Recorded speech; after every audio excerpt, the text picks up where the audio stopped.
kababayan. Assalamualaikum warahmatullahi wabarakatuh. Madayaw ug maayong gabi kaninyong tanan. Magandang gabi sa inyong lahat. Una na sa lahat, ialay natin ang pasasalamat sa Diyos para sa araw na ito. Pangalawang pagpapasalamat ay sa inyong lahat na nasa ilalim ng ulan, gutom, walang ayuda, naipit sa traffic, hindi pumasok sa trabaho. Ngunit ibinigay ninyo ang panahon para sa aming lahat ngayong gabi. Maraming salamat sa inyo.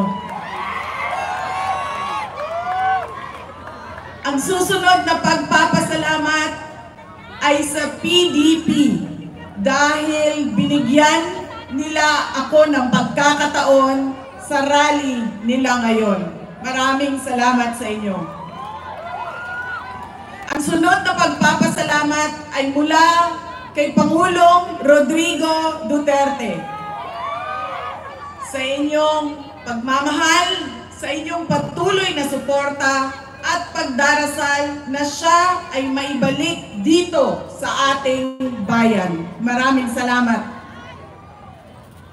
Ang susunod na pagpapasalamat ay mula sa akin, sa patuloy ninyo na suporta sa akin at sa aking mga kasamahan sa opisina ng Pangalawang Pangulo. Maraming salamat.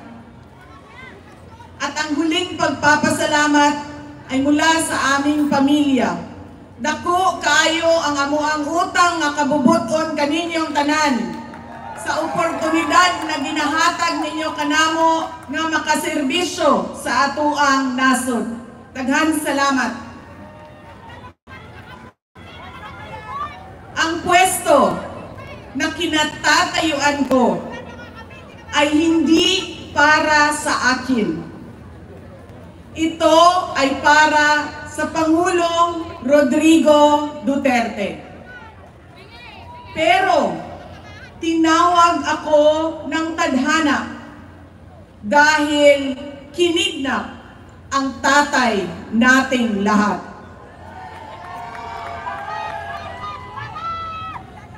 Sa pagkakataong ito, nakatayo ako sa entablado at humaharap sa inyo, hindi bilang kandidato. Ako si Inday Sara, isang botanteng nagmamahal sa ating bayan at natatakot para sa ating kinabukasan. Mga kaigsuunan ko, iniibig ko ang Pilipinas. Iniibig ko kayong mga Pilipino. We love you too.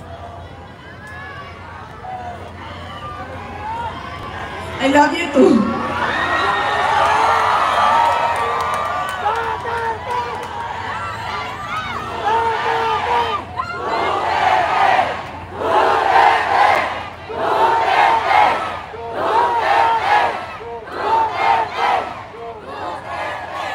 This election will decide the future of our country.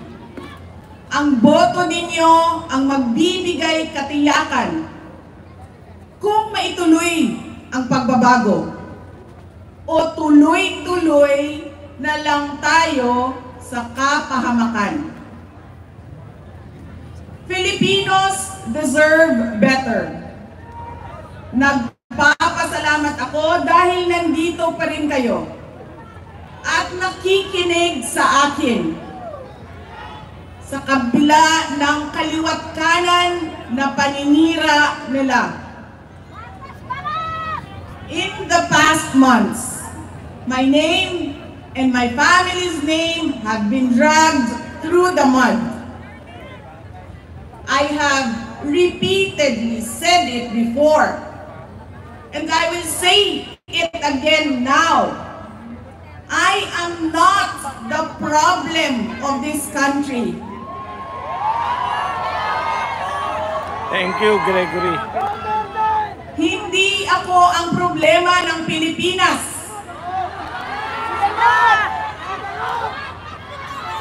Hindi Duterte ang problema ng Pilipinas. Marcos! Marcos! Sino nga ba ang tunay na makikinabang kung tuluyan ng burahin sa mundo ang pamilyang Duterte?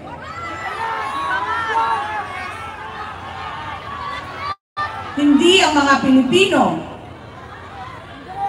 Lalo nang hindi makikinabang ang mga biktima sa krimen, mga walang trabaho, mga naghihirap, o maging ang mga nagugutom. What we are witnessing is a systematic demolition job against political opponents that once dared to put the country first, even if it meant going against the most powerful interests in our homeland.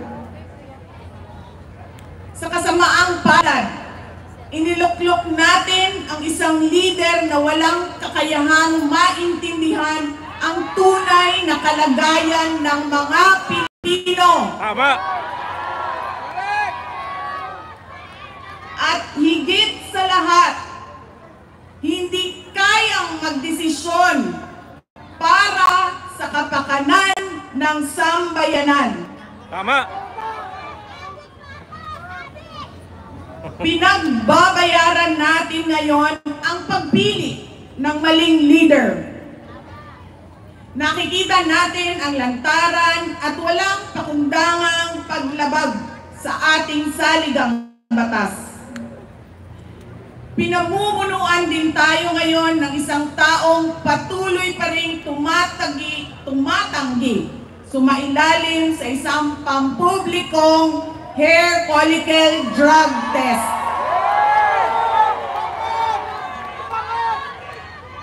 At nagsinungaling sa 20 pesos ang bigas. Sinungaling! Budol!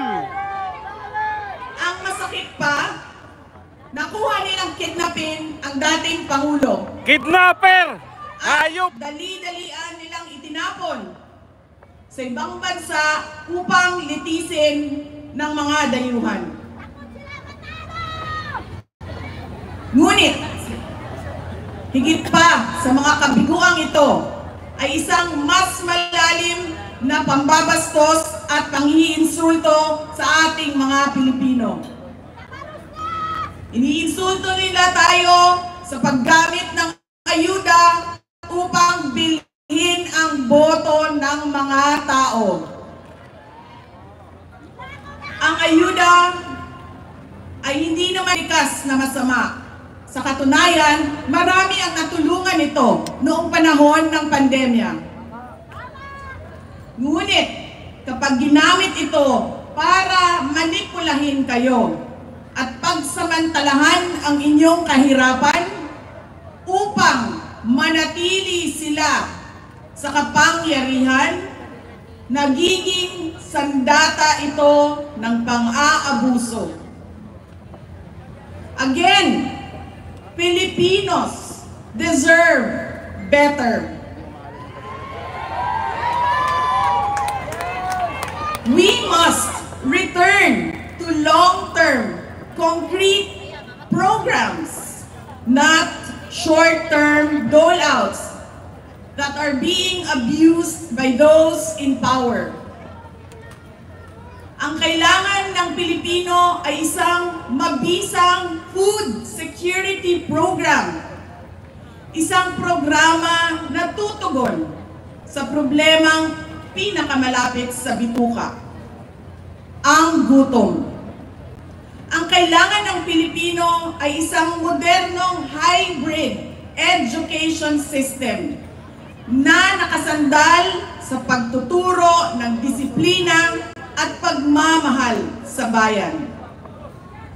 Ang kailangan ng Pilipino ay isang tunay na universal healthcare system na tutugon araw-araw sa lahat ng health centers at hospitals at hindi lamang sa mga supporters ng politiko.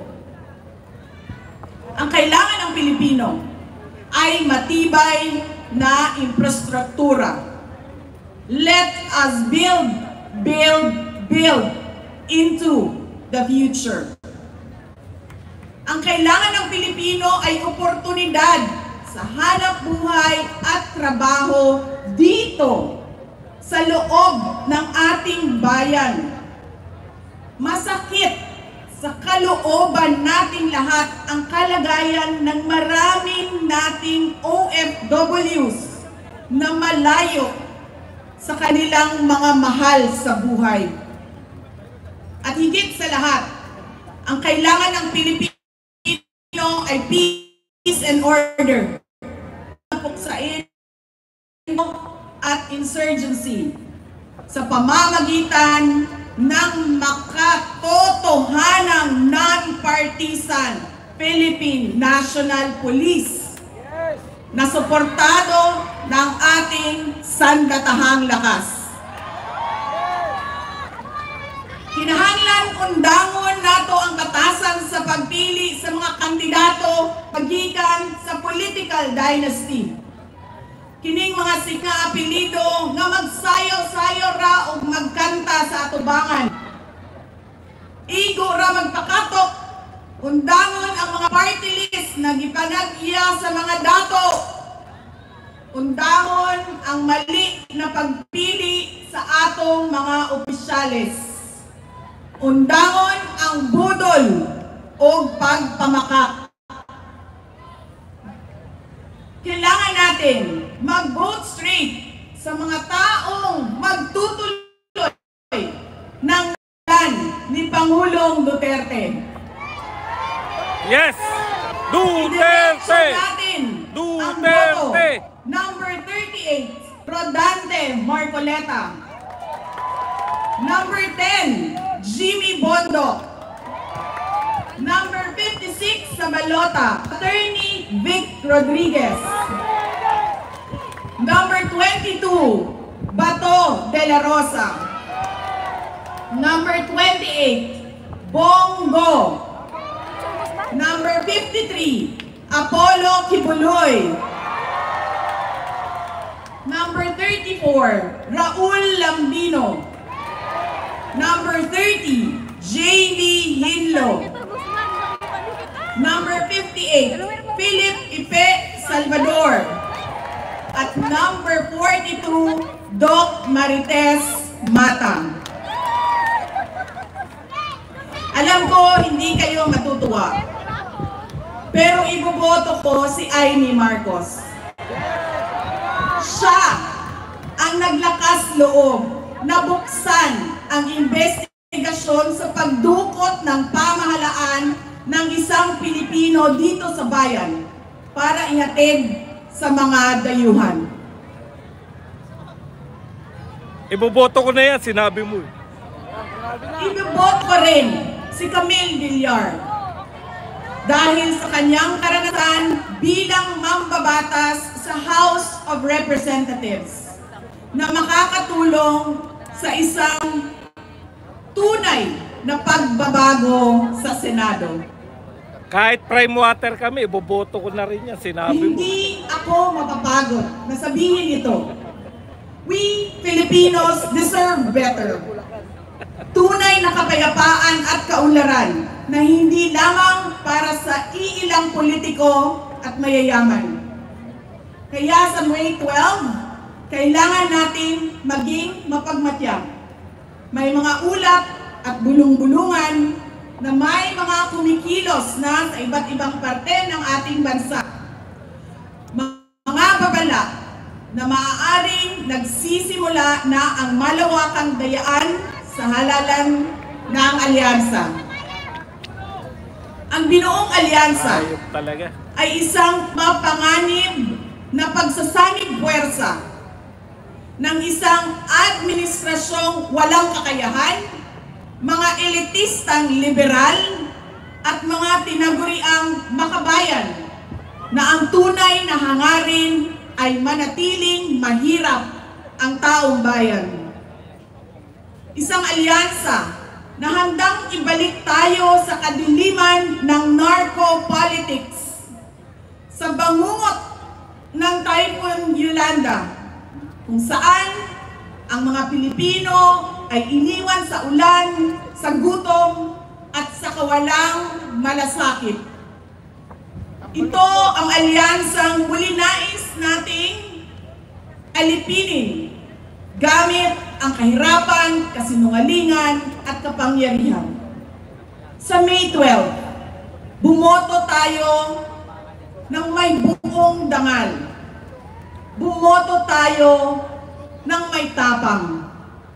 Let us show the world that no amount of vote buying or cheating can suppress the fury burning in our hearts.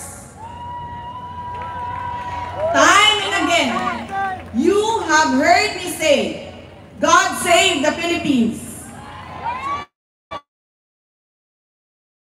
Ngayong Lunes, bumoto tayo ng diretsyo and let us own the Philippines.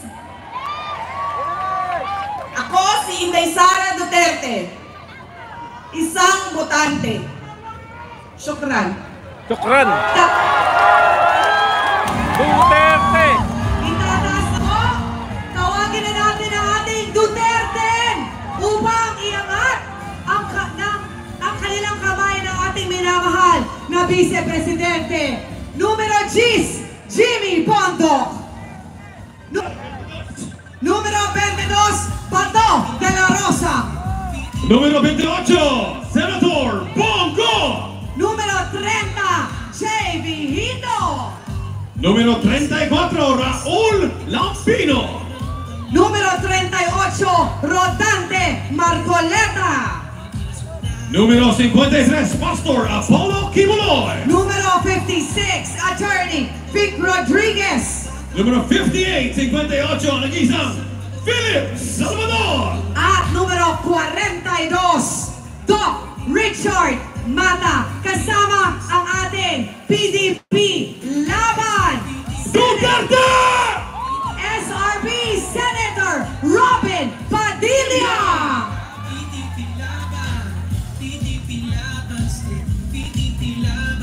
Duterte! Duterte! Duterte! Duterte! Duterte! Nakikiusap po ako, i-on po natin ang mga flashlight natin dahil kakantahin natin ngayon ang Pilipinas Duterte pa rin!